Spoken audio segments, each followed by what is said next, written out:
बार की बात है, एक जंगल में टुनटुनी चिड़िया रहा करती थी। वो टुनटुनी चिड़िया बेचारी बहुत ज्यादा मेहनती थी और वो टुनटुनी चिड़िया बहुत ज्यादा गरीब भी थी। चलो आज बाहर से जाकर थोड़ा खाने के लिए कुछ ले आती हूँ। मेरे घर में तो एक भी दाना खाने का नहीं बचा है। खाना नहीं खाऊंगी तो बीमार हो जाऊंगी। चलो पहले खाना लेने चलती हूँ। उसके बाद बेचारी टुनटुनी चिड़िया खाना लेने चली जाती है। उसको रास्ते में कुछ अनाज के दाने मिल जाते हैं। टुनटुनी चिड़िया बहुत ज्यादा खुश हो रही थी। तभी उसको अपने सामने गुफा दिखाई देती है। मैंने तो पहली बार यहाँ पर गुफा देखी है। मुझे तो पता भी नहीं था कि हमारे जंगल में कोई गुफा भी है। पहले इसके अंदर चलकर देखती हूँ, क्या पता इस गुफा में क्या हो। ये कहकर वो गुफा के अंदर चली जाती है और वहाँ पर बहुत सारे नींबू पड़े थे, जिसे देखकर वो हैरान हो जाती है। अरे बाप रे, इतने सारे नींबू इस गुफा में कैसे आए? यहाँ तो आसपास कोई पौधा भी नहीं है। फिर यहाँ इतने सारे नींबू किसने रख दिए? ऐसा करती हुई नींबुओं को लेकर चलती हूँ और मैं इनको अपने घर में रखूंगी या फिर इन सभी नींबू को मिट्टी में दबा दूंगी, जिससे कि इस नींबू के पौधे निकल आएंगे और फिर मैं अच्छी नींबू की खेती कर लूंगी। चलो जल्दी से मैं यहाँ से ले चलती हूँ, वरना कोई आ न जाए। उसके बाद टुनटुनी चिड़िया उन सारे नींबुओं को वहाँ से ले आती है और लाकर अपने खेत में मिट्टी में दबा देती है। टुनटुनी चिड़िया बहुत ज्यादा खुश थी। चलो आखिरकार मैंने आधा काम निपटा दिया। मैंने नींबुओं को मिट्टी में दबा दिया है, बस अब इससे पौधे निकलेंगे। रही बात अपने खाने की, तो अब मैं बहुत ज्यादा थक चुकी हूँ। नींबू की टोकरी बहुत ज्यादा भारी थी। कल आकर मैं इस मिट्टी में पानी डाल दूंगी, उसके बाद फिर पौधे निकल ही जाएंगे। और अगले ही दिन टुनटुनी चिड़िया खेत पर जाकर देखती है तो बहुत ज्यादा हैरान हो जाती है। रात रात में ही पौधा बहुत बड़ा हो गया था।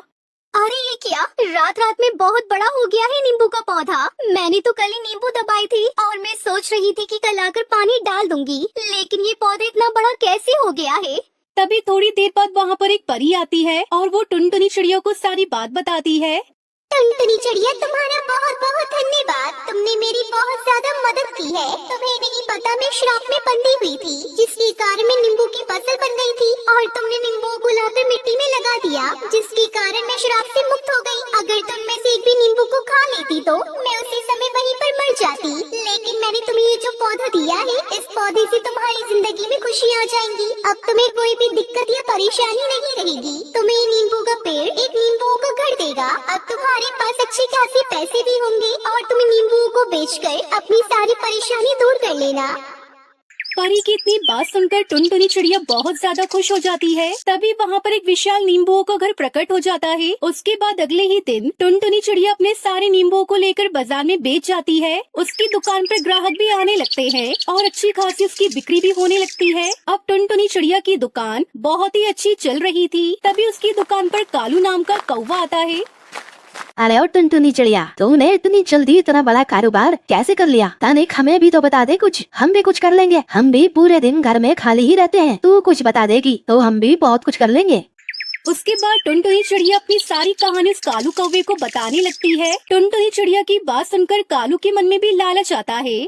टुनटुनी, मुझे जरा कुछ जरूरी काम याद आ गया है, मैं अभी तुम्हारे पास थोड़ी देर में आता हूँ। इतना कहकर कालू कौवा वहाँ से सीधा अपने घर आता है।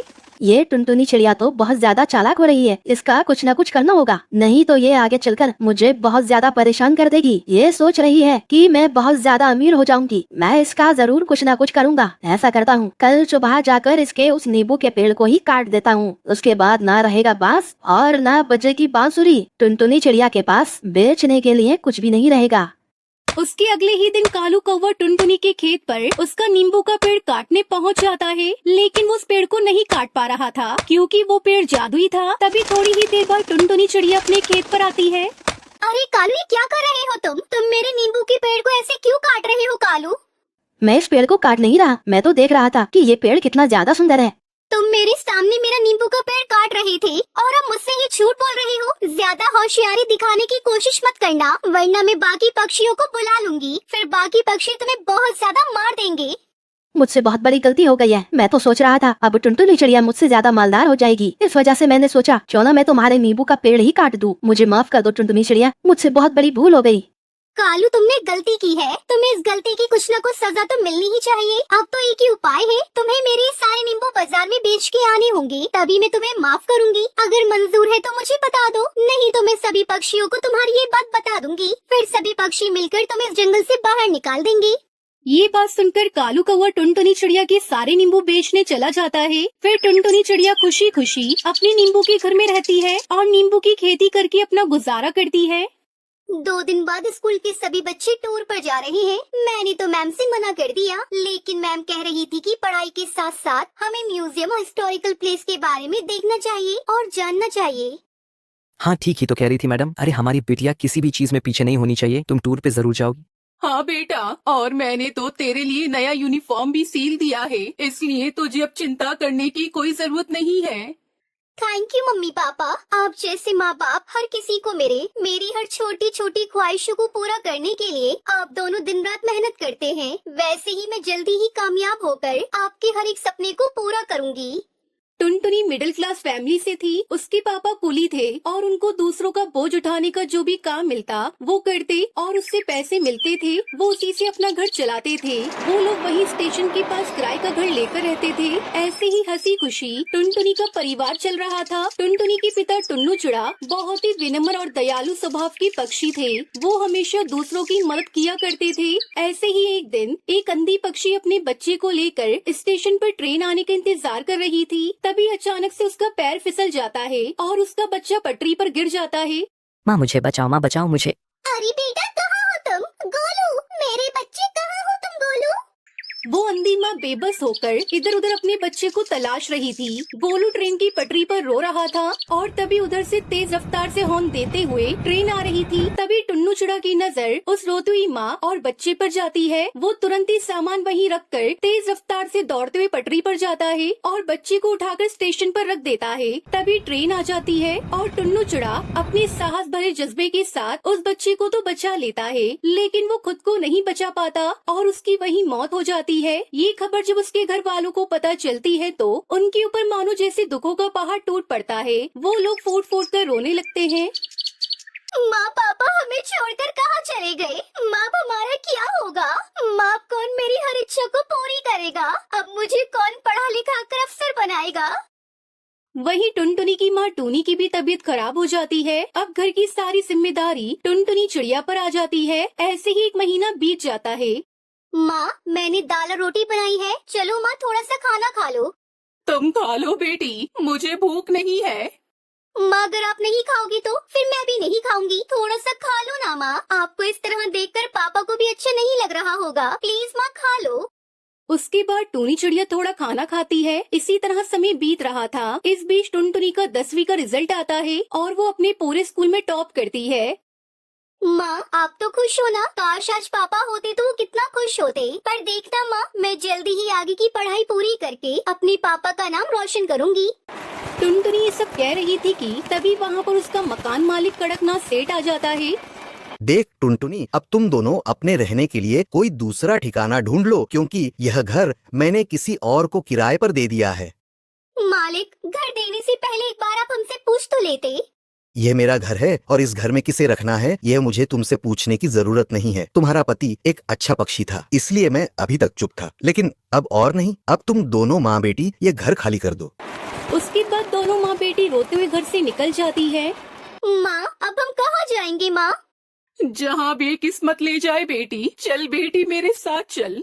उसके बाद दोनों माँ बेटी घर की तलाश में निकल पड़ते हैं, लेकिन उन्हें कहीं कोई घर नहीं मिलता। वो दोनों एक सुनसान सड़क पर बस चले जा रही थी। तभी एक तेज रफ्तार गाड़ी आती है और टूनी चिड़िया को टक्कर मारकर चली जाती है। माँ ये आपको क्या हुआ माँ? अरे कोई है तो मेरी मदद करो। अरे कोई है?